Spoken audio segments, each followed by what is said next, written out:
नमस्कार दोस्तों, स्वागत है आप सभी का संकल्प स्टडी पॉइंट उत्तराखंड में।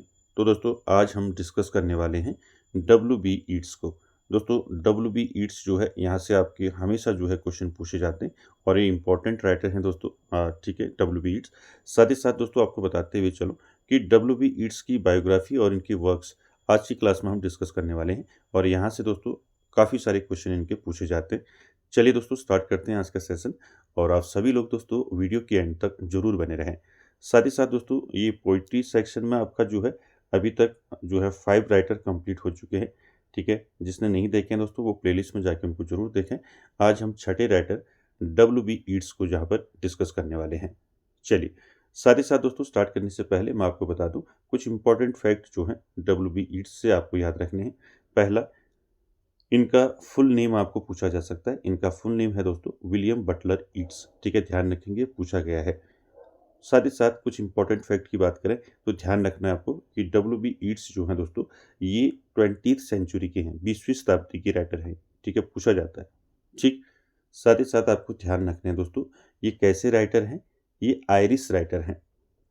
ठीक है, ये भी क्वेश्चन कई बार पूछा गया है कि आपको ऑप्शन में पूछा गया है कि इसमें आयरिश राइटर कौन है।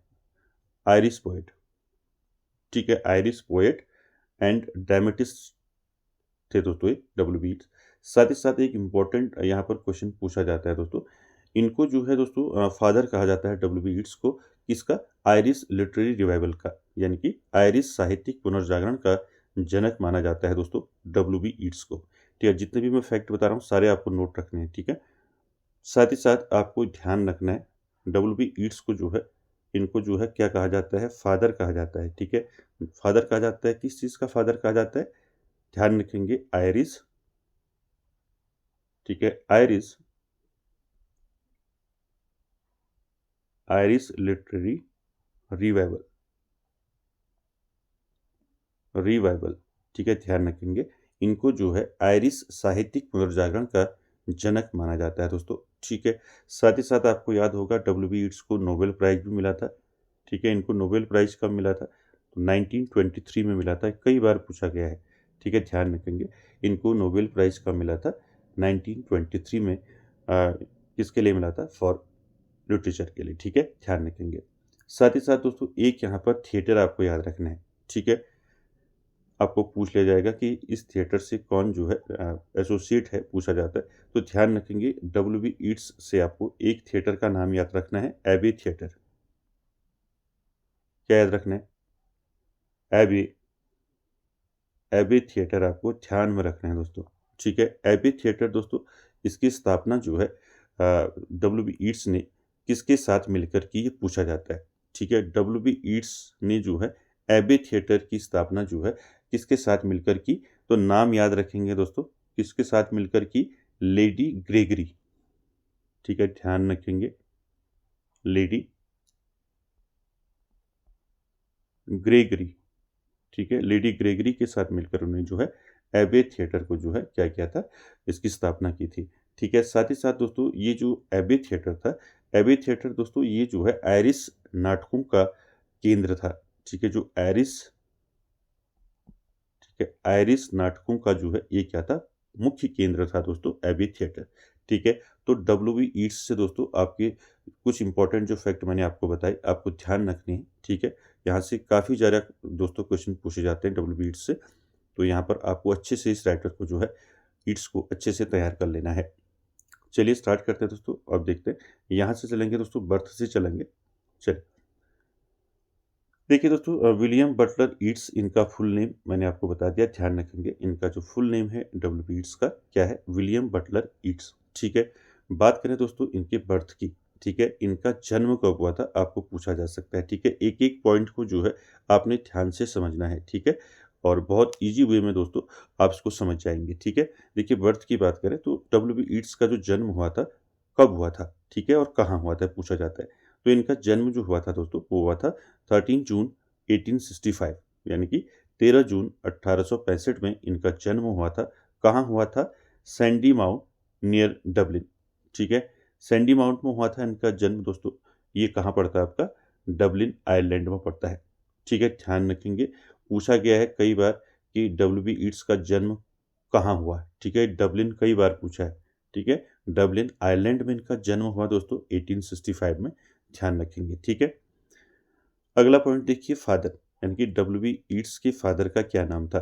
तो इनके फादर का नाम था दोस्तों जॉन बटलर ईट्स। ठीक है, क्या नाम था, जॉन बटलर ईट्स।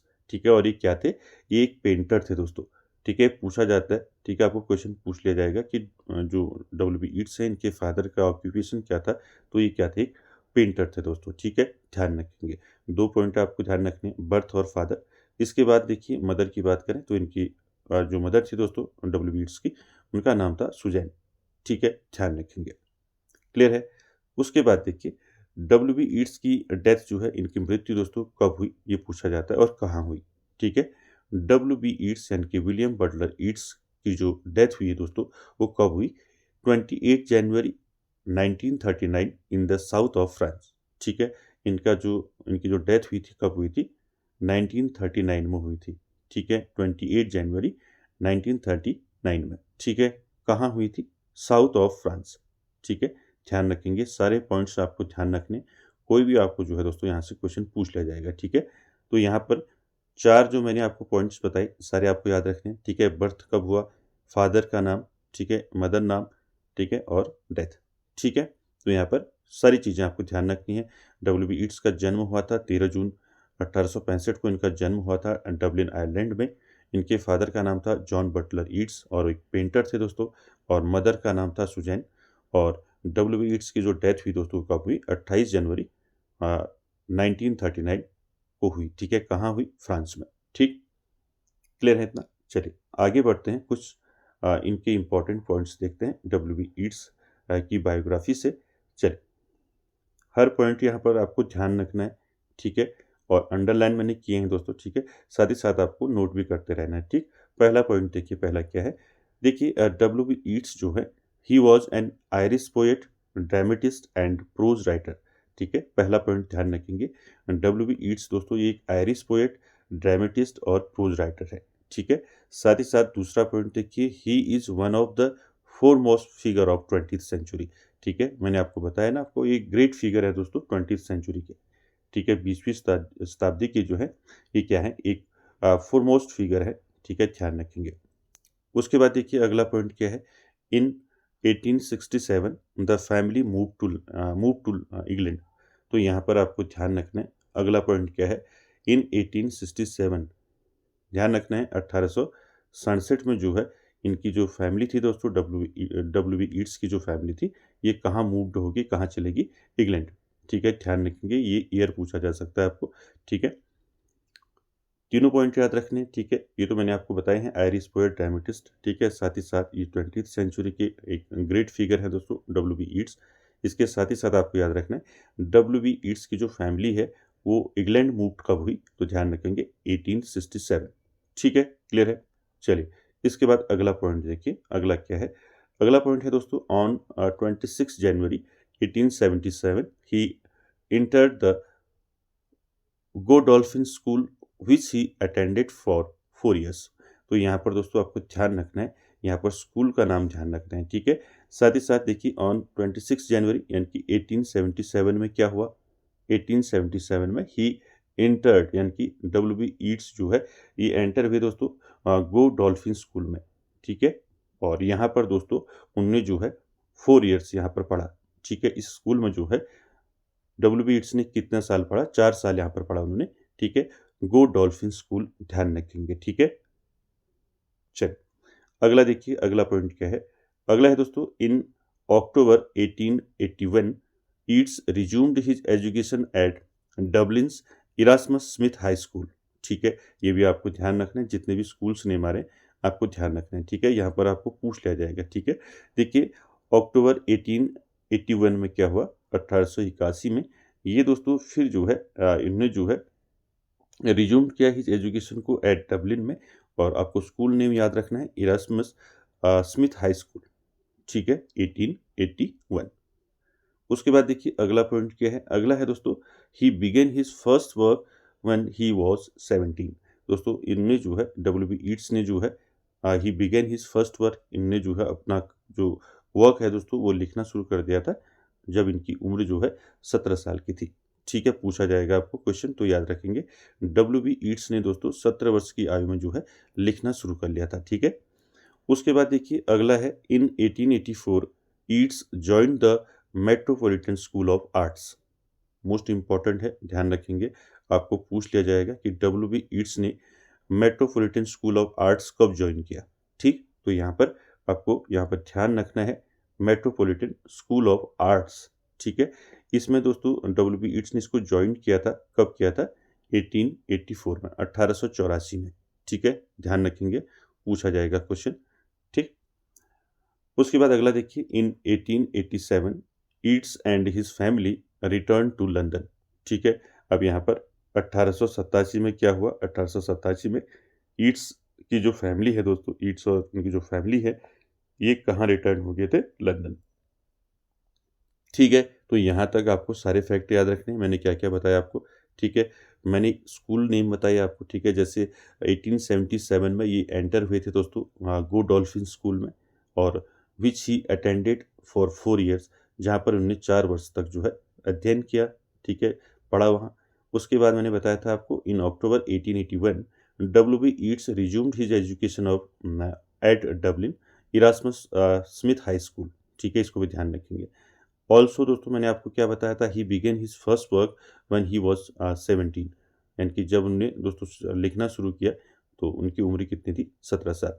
ठीक, साथ ही साथ दोस्तों आपको ध्यान रखना है, इन्होंने दोस्तों एक जो है मेट्रोपॉलिटन स्कूल ऑफ आर्ट्स ने ज्वाइन किया था, कब किया था पूछा जाएगा, तो आंसर रहेगा आपका 1884। ठीक है, और उसके बाद लास्ट पॉइंट जो मैंने भी बताया कि in 1887 Yeats and his family return to London, ये फिर रिटर्न कहाँ होंगे, लंदन रिटर्न होंगे, कब, 1887 में। ठीक है, तो सारे फैक्ट दोस्तों आपको ध्यान में रखने हैं। चलिए अगला पॉइंट देखिए, अगला क्या है, अगला पॉइंट है दोस्तों he came in contact with Maud Gonne an Irish actress in 1888।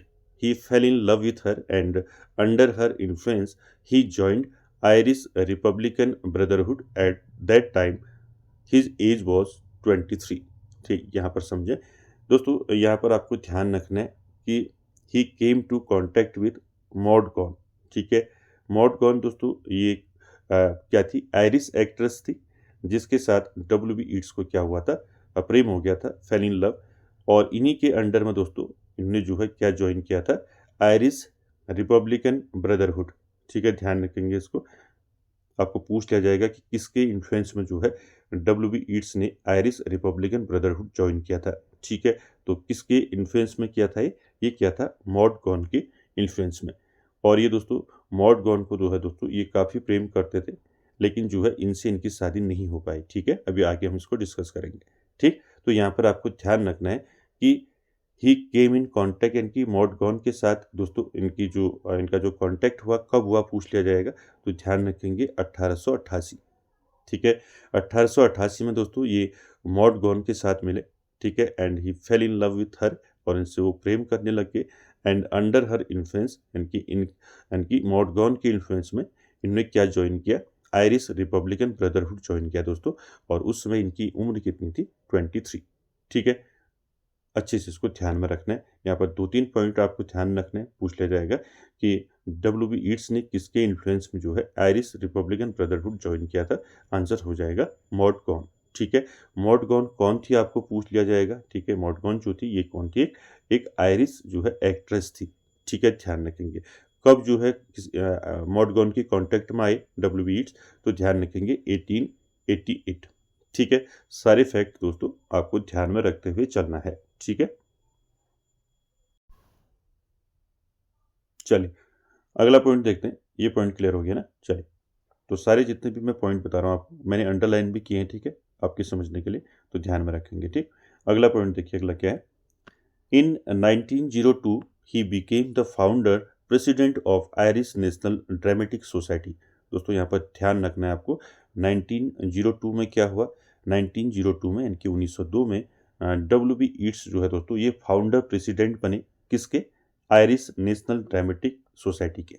ठीक है, ध्यान रखेंगे, आपको पूछ लिया जाएगा WB ईट्स जो है आयरिश नेशनल ड्रामेटिक सोसाइटी के फाउंडर प्रेसिडेंट कब बने? ठीक है, तो आंसर हो जाएगा 1902। ठीक है, मैं आपको साथ ही साथ क्वेश्चन भी बता रहा हूँ। ठीक है, तो ध्यान रखना है हर पॉइंट्स में जो है आपके क्वेश्चन छिपे हुए हैं।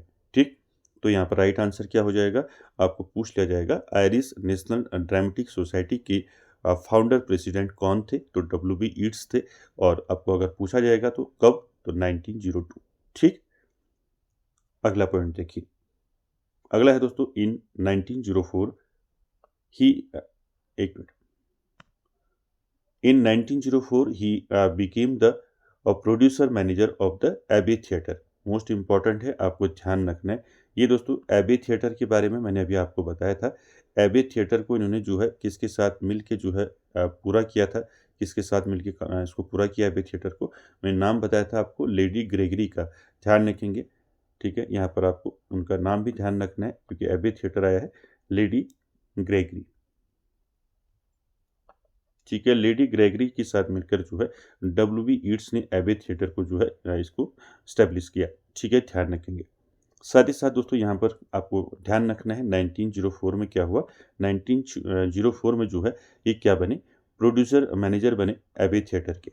ठीक है, ध्यान रखेंगे, पूछा जाएगा कि WB ईट्स जो है ये मैनेजर कब बने एबे थिएटर के, तो 1904 आपको ध्यान में रखना है।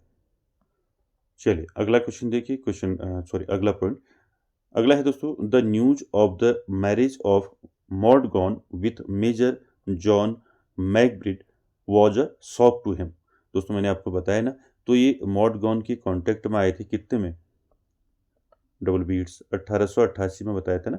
1888 में जो है WB ईट्स जो है मॉडगॉन की कॉन्टेक्ट में आए थे। ठीक है, और मॉडगॉन के साथ उनको जो है क्या हो गया था, लव हो गया था।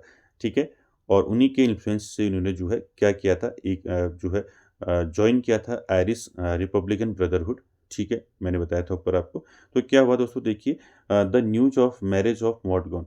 ठीक है, मॉडगॉन जो थी दोस्तों, इसकी जो शादी है, जिसकी मैरिज है दोस्तों, किसके साथ हो गई थी, मेजर जॉन मैकब्रिड के साथ हो गई थी। और ये दोस्तों काफ़ी शौक था WB ईट्स के लिए। ठीक है, उसके बाद देखिए अगला क्या है पॉइंट। अगला देखिए इन 1916। ठीक है, ध्यान रखना है, मैंने अंडरलाइन किए हैं सारे। ठीक है, 1916 में क्या हुआ, in 1916 he refuse refused a knighthood offered by British government. दोस्तों यहाँ पर ध्यान रखना है क्या हुआ, 1916 में जो है WB ईट्स ने जो है रिफ्यूज कर दिया दोस्तों, क्या, नाइटहुड। ठीक है, ध्यान रखेंगे। WB ईट्स ने आपको क्वेश्चन पूछ लिया जाएगा। ठीक है, WB ईट्स ने नाइटहुड कब रिफ्यूज किया। ठीक है, ध्यान रखिएगा 1916 में। ठीक है, और ये ऑफर्ड किया गया था ब्रिटिश गवर्नमेंट के द्वारा। ठीक, इंपॉर्टेंट फैक्ट है, ध्यान रखेंगे। WB ईट्स ने नाइटहुड जो है कब रिफ्यूज किया था, 1916 में किया था। ठीक है, ध्यान रखेंगे। चलिए अगला पॉइंट है दोस्तों। अब यहाँ पर देखिए WB ईट्स की जो है मैरिड यानी कि इनकी जो शादी हो जाती है दोस्तों 1917 में। ठीक है, WB ईट्स जो है दोस्तों इन 1917 he married miss miss Georgy हाइडेलीज। ठीक है, ध्यान रखेंगे नाम, मिस जॉर्जी हाइडेलेस। ठीक है, हाइडेलीज। ठीक है, ध्यान रखेंगे। ये दोस्तों किसका नाम था, WB ईट्स की वाइफ का नाम था जिनके साथ इनकी शादी हुई। ठीक है, ध्यान रखेंगे, इंपॉर्टेंट है। ठीक है, मॉडगॉन का नाम पूछा जाता है कई बार। ठीक है, तो उसको भी ध्यान में रखेंगे। ठीक है, उनसे जो है प्रेम करते थे, उनसे इनकी शादी नहीं हुई। ठीक है, तो किसके साथ शादी हुई 1917 में, मिस जॉर्जी हाइडेलीज। ठीक है, ध्यान रखेंगे। चलिए अगला देखिए, अगला पॉइंट क्या है। अगला है दोस्तों, WB Yeats and Georgie had 2 children, Anne and Michael. ठीक है, यानी कि यहाँ पर आपको ध्यान रखना है WB ईट्स दोस्तों इनकी जो शादी हुई 1917 में किसके साथ हुई, मिस जॉर्जी हाइडेलीज के साथ हुई। और इनके दोस्तों 2 बच्चे हुए। ठीक है, एक का नाम एनी और एक का नाम माइकल। ठीक है, ध्यान रखेंगे। अगला क्वेश्चन है दोस्तों, इन 1922 he was elected a senator of the Irish free state. ठीक है, यहाँ पर ध्यान रखना है 1922 में क्या हुआ, 1922 में WB ईट्स दोस्तों elected a senator of the Irish free state.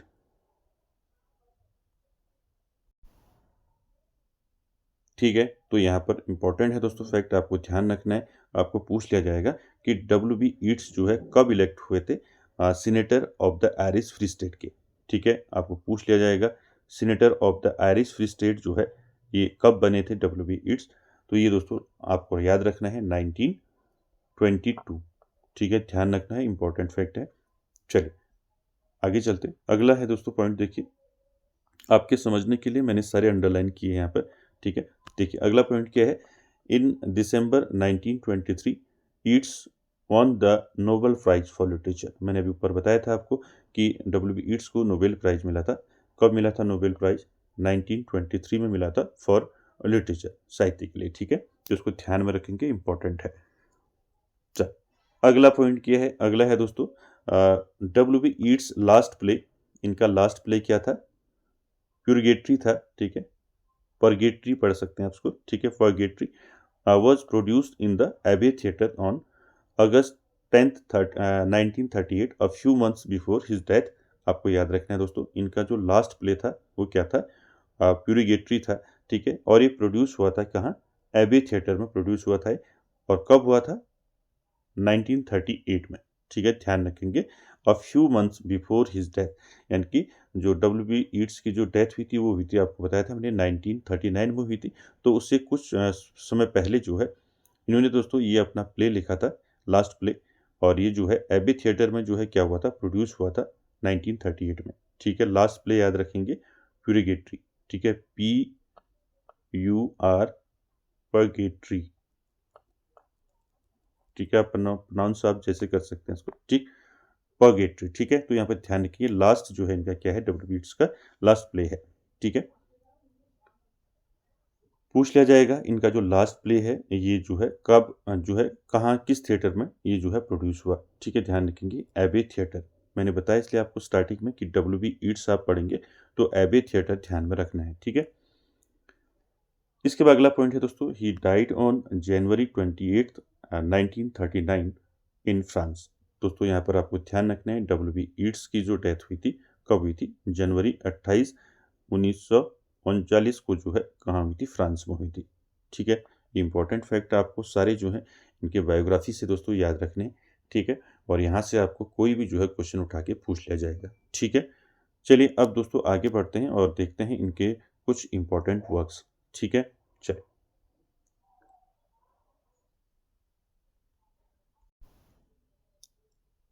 चलिए तो देखिए दोस्तों, डब्ल्यू.बी. ईट्स के इंपॉर्टेंट वर्क्स हम डिस्कस करेंगे। यहाँ पर दोस्तों आपको ध्यान रखना है।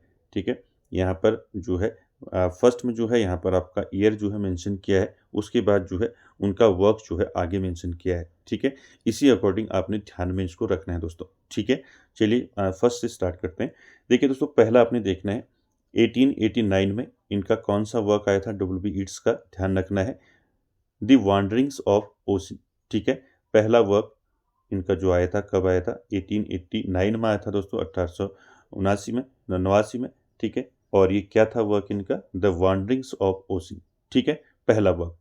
अब पूछ लिया जाएगा आपको कि ये किसका वर्क है, तो ये किसका वर्क है? डब्ल्यू.बी. ईट्स। ठीक है, डब्ल्यू.बी. ईट्स यानी कि विलियम बटलर ईट्स। ठीक है, दूसरा देखिए क्या है, 1892। 1892 में इनका कौन सा वर्क आया था?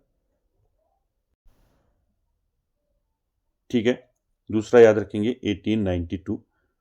1892 में दोस्तों इनका कौन सा वर्क आया था डब्ल्यू.बी. ईट्स का? याद रखेंगे, the countess Kathleen and various legends and lyrics.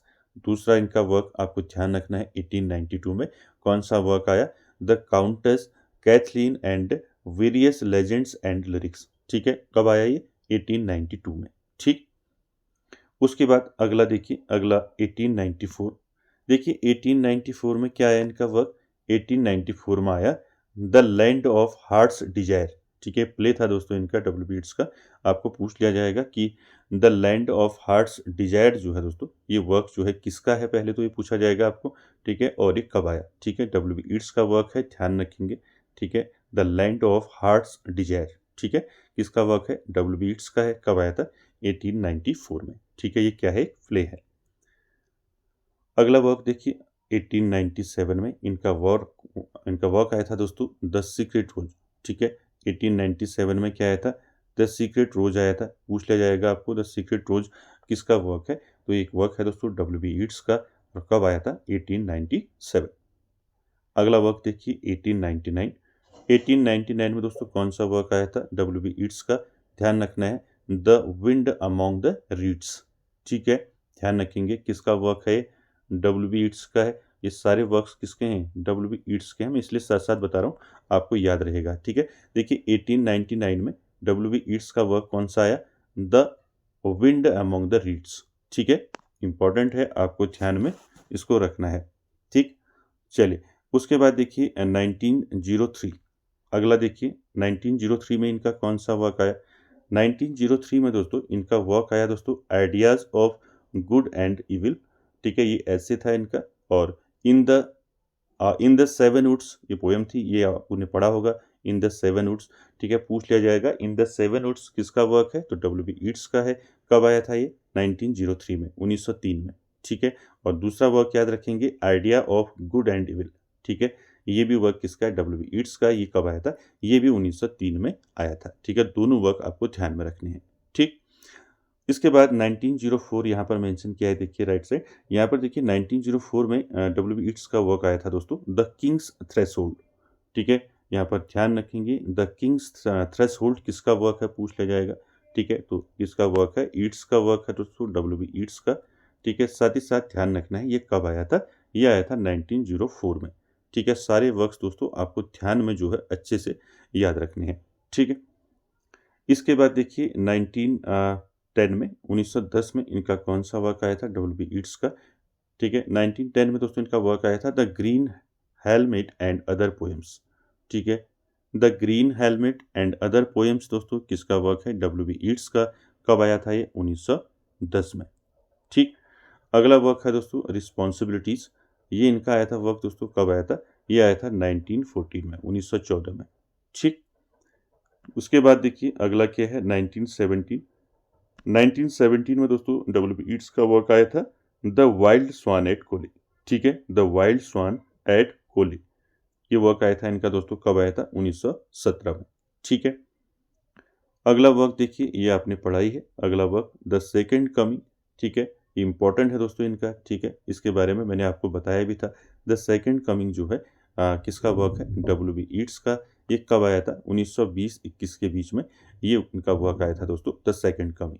ठीक है, अगला देखिए 1921। 1921 में देखिए दोस्तों, 1921 में आपको ध्यान रखना है कौन सा वर्क आया, W.B. ईट्स का, a prayer for my daughter. ठीक है, a prayer for my daughter जो है ये किसका वर्क है, W.B. ईट्स का है दोस्तों। ठीक है, कब आया पूछा जाएगा, तो 1921 में आया था। ठीक है, ध्यान रखेंगे इसको। ठीक, इसके बाद दोस्तों आपको ध्यान रखना है 1928। ठीक है, यहाँ पर इनके तीन वर्क जो है आपको देखने को मिल रहे होंगे। 1928 में पहला जो इनका वर्क आया दोस्तों, द टावर।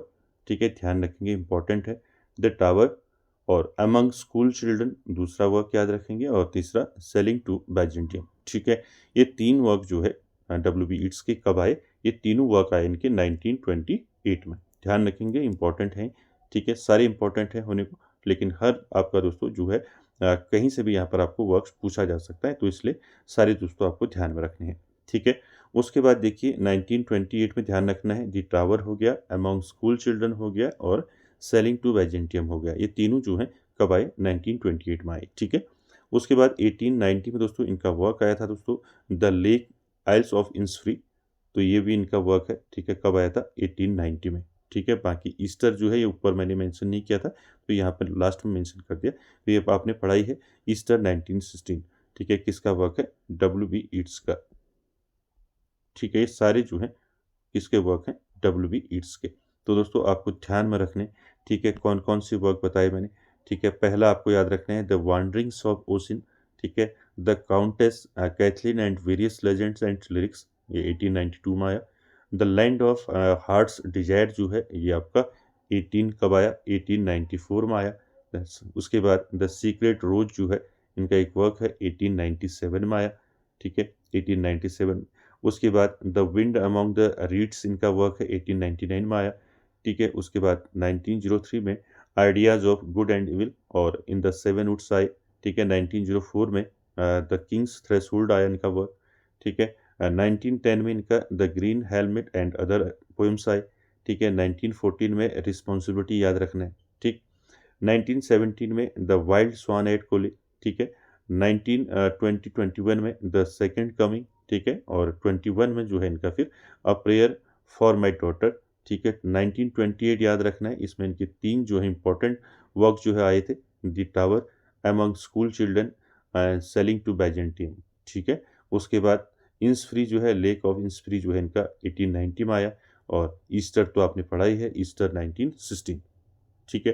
दोस्तों ये सारे वर्क्स जो हैं आपको डब्ल्यू.बी. ईट्स के अच्छे से ध्यान में रखने हैं, और बायोग्राफी के मैंने जितने भी आपको इम्पोर्टेंट पॉइंट्स बताए वो सारे दोस्तों आपको ध्यान में रखने हैं। दोस्तों आज की वीडियो में इतना ही। आई होप आप सभी को अच्छा लगा होगा, और वीडियो को एंड तक देखने के लिए थैंक यू वेरी मच।